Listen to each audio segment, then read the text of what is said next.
All right, it's time to talk about a band that I am pretty excited about talking about, and I've really gotten into their music, so let's dive into their latest release.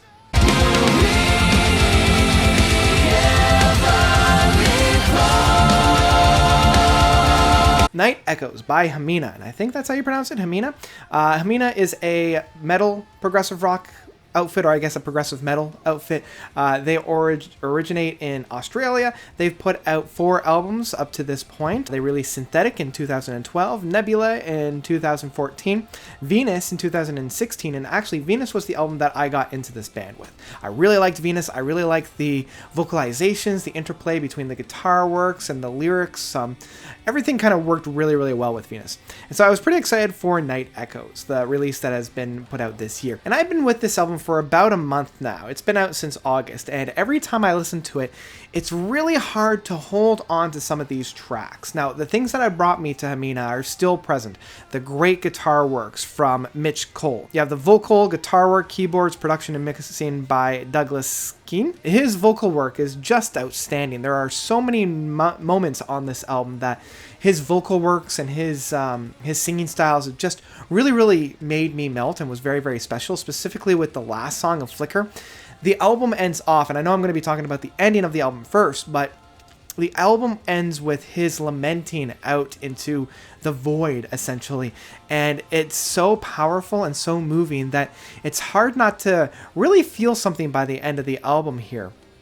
Now, unfortunately, as I mentioned, I've been with this album for about a month, and trying to hold on to any of the individual songs or any individual moment has been really hard. There's no real moment that really stands out on this album. There's no real punch. There's no real classic build-up.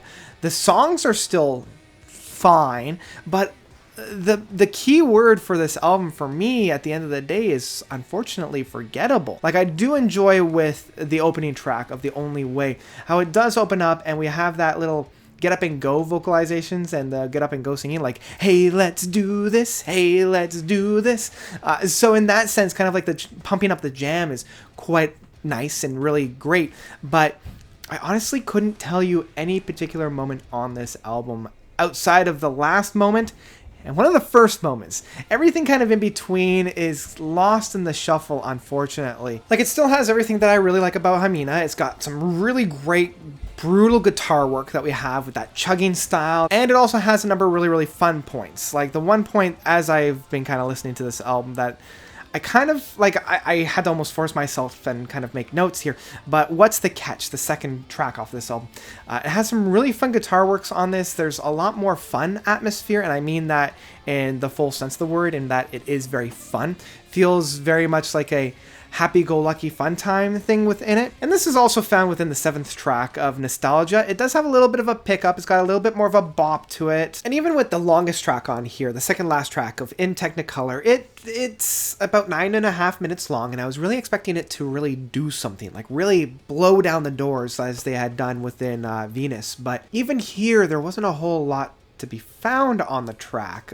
It does kind of wander the landscape a little bit. There's nothing really for me to really sink my teeth into. Even with the guitar solo near the end of the track that the whole track kind of built up to, I don't really feel all that invested in it, especially when it's preceded by so much other moments that kind of do the exact same thing. So in the end, this album was a little bit of a disappointment for me, especially coming off of the high that Venus was.